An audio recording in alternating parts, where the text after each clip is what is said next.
ഇന്ന് രാവിലെയുണ്ടായ വൻ കുതിപ്പിന് ശേഷം ഉച്ചയോടെ സ്വർണ്ണവിലയിൽ രണ്ടാം വില പ്രഖ്യാപനം വന്നിരിക്കുകയാണ്.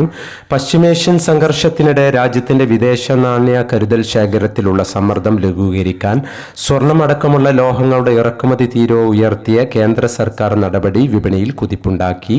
ഒരു വർഷത്തേക്ക് സ്വർണം വാങ്ങരുത് തുടങ്ങിയ പ്രസ്താവനകൾ പ്രധാനമന്ത്രി നരേന്ദ്രമോദി നടത്തിയിരുന്നുവെങ്കിലും ഇറക്കുമതി തീരുവ ഉയർത്തില്ല എന്നാണ് ആദ്യം പറഞ്ഞിരുന്നത്. അതുകൊണ്ടാണ് ആ പ്രസ്താവനകൾ സ്വർണത്തിൽ കാര്യമായ സ്വാധീനം ചെലുത്തില്ല എന്ന് കമന്റിൽ മറുപടി നൽകിയിരുന്നതും. എന്നാൽ അപ്രതീക്ഷിതമായി ഇന്ന് ടാക്സ് ഉയർത്തുകയും സ്വർണ്ണ വിപണി കുതിച്ചുയരുകയും ചെയ്തു. ഇന്ത്യൻ വിപണി ശക്തമായ ഉയർച്ചയിലേക്ക് നീങ്ങിയെങ്കിലും കേരളത്തിലെ സംഘടനകൾ ഉച്ചയോടെ സ്വർണ്ണവില കുറച്ചുകൊണ്ട് രണ്ടാം വില പ്രഖ്യാപനം നടത്തിയിരിക്കുകയാണ്.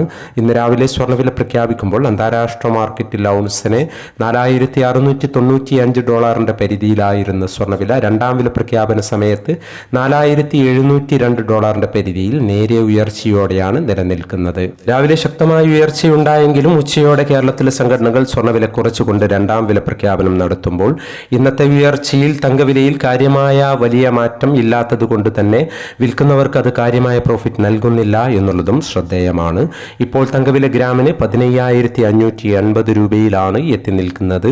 എല്ലാ വ്യൂവേഴ്സിൽ നിന്നും ഒരു ലൈക്ക് പ്രതീക്ഷിച്ചുകൊണ്ട് ഇന്നത്തെ രണ്ടാം വില നോക്കാം. ഉച്ചയോടെ പവന് 4,320 രൂപ കുറഞ്ഞു. ഇന്ന് 13/5/2026 പവന് 1,18,800, ഗ്രാമിന് 14,850. ഈ വീഡിയോ നിങ്ങൾക്ക് ഉപകാരപ്രദമെങ്കിൽ വീഡിയോക്ക് താഴെ ലൈക്ക് ചെയ്യാൻ മറക്കരുത്. Thank you for watching.